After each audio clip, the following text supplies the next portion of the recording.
What's up, everybody? Welcome to Political Fight Club. I'm Robert Durden. This episode, we're going to be talking about Joe Biden forgiving student debt. Just not very much of it. So I've done episodes like this before. It feels a little bit like deja vu because I've already done episodes before talking about how Biden is very slowly forgiving student debt, and how he has the ability via executive order, via the Higher Education Act of 1965, Section 432A, to forgive all student loans, all federal student loans. So he's showing us here by forgiving these loans, which is not very much. I'll tell you what the numbers are here in a second. He's showing us here that he has the ability to, and that all the people that are talking about, no, it has to be Congress, like Nancy Pelosi, they're full of shit. According to the Higher Education Act of 1965, Section 432A, the United States President can actually do this via executive order. So don't let anybody gaslight you. Know your facts. It's one of the rules of Fight Club. So we're going to talk about exactly what he did here, and then I'm going to give you the numbers. He does this head fake thing where they always go like, oh, well, Biden's just forgiving all of this student debt. Isn't it crazy? Yeah, he's forgiven something like over, I think it's 8.7 billion. That sounds like a big number. 1.8 trillion and counting is the total, and at this rate, it was 1.7 trillion when I started the show. Biden is actually forgiving student debt way slower than it is accumulating. So this is not a win in any way. And all they're doing here is they're showing their hand. They're admitting, tongue-in-cheek, that they can do this and forgive it for everybody, but they won't do it. They decided in this instance that they're going to forgive 323,000 people's student debt if they have a disability, and like a permanent disability, I believe it is. So I'm going to read to you here from Common Dreams, tell you exactly the numbers and what happened here, and then I'm going to make a couple of jokes towards the end, as I usually do. I'll probably riff and make some jokes along the way as well. This is Jake Johnson from Common Dreams.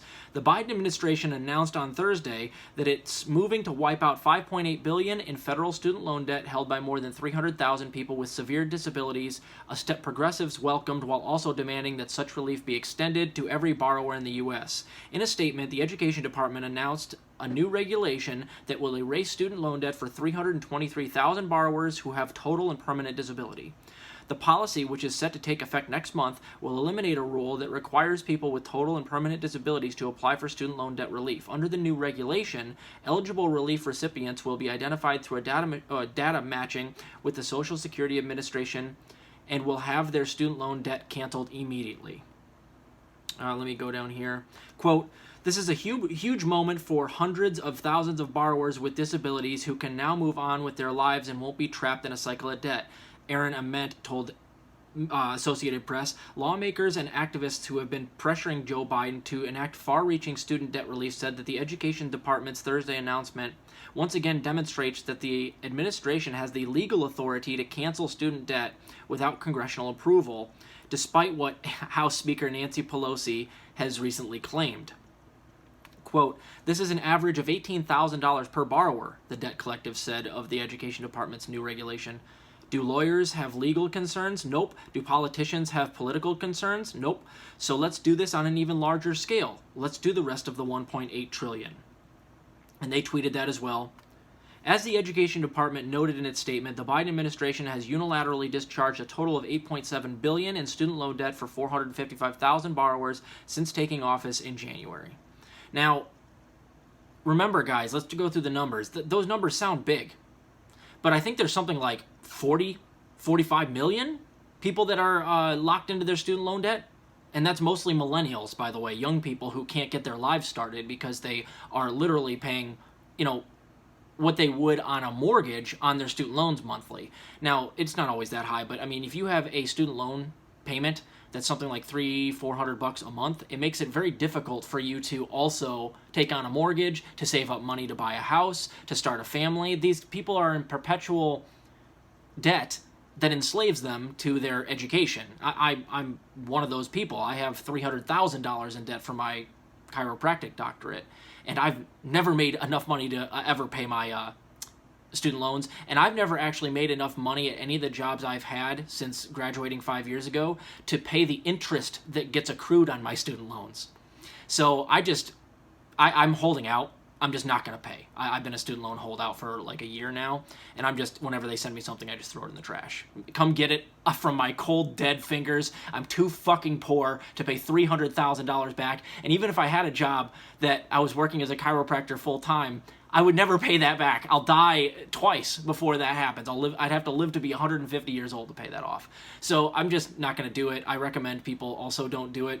But here, guys, the numbers, remember, 1.8 trillion, 8.7 billion out of 1.8 trillion is 0.48%. Less than 1% he has forgiven since taking office, and it's gone up 100 billion since he took office. So he's not even close to forgiving it as fast as it's accumulating. So these are empty victories. It's bullshit. This is exactly why the Democratic Party sucks and why they're going to get killed in the midterms, and they're going to fucking deserve it.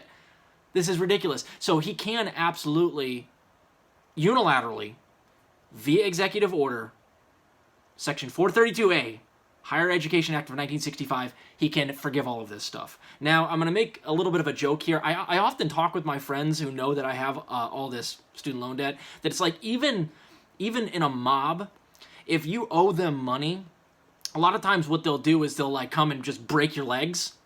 And it's funny, and like Malcolm in the Middle, one of the things that Hal tries to do to make money is he goes to the mob and just goes, listen, break my legs in advance, but I'm going to keep the money. Does that sound good? You guys have anybody that just likes breaking legs? And I've often joked that it's like, dude, if I had the option of like reducing my student loans to half of what they are to put me in the realm of maybe being able to pay them off one day, but like the trade-off was that some mobster was going to break my legs, I'd be like, all right, go get me the wooden spoon to bite down on, because I'd take that deal in a heartbeat. And here's the thing. That's what this has done. This is putting people like me in a really weird situation. Of course, I'm being somewhat satirical here, but like, you're telling me now that if I have permanent disability, that all my student loans will get just wiped clean? Honey, go get the sledgehammer. We're going to hobble me a la Misery tonight. I'm going to bite down on a stick. I'm going to have my wife swing at my ankles, and it's going to be like that scene in Misery with Kathy Bates. And I will probably not even scream that much, because I'm going to be so happy that I actually might have my student loans repaid somehow. Because I don't see it happening any other way. Joe Biden's not going to fucking do it, you know? To one extent or another, I'm not even sure that if Bernie had become president that he would have done something like this. It's become more and more obvious to me over the last 6 months that like the Democratic Party doesn't give a fuck about anybody. And I knew that before, but it's like, it's so obvious that they don't give a shit. This would be the easiest thing in the world. Same thing with legalizing marijuana, which he could unilaterally do via executive order as well. He's not going to do that shit. Even if it helps him win re-election, he doesn't want to do it because he's bought by Big Pharma in terms of the medical, or in terms of the marijuana thing. And he also is in the pockets of some of these large corporations that hold a lot of these student loans.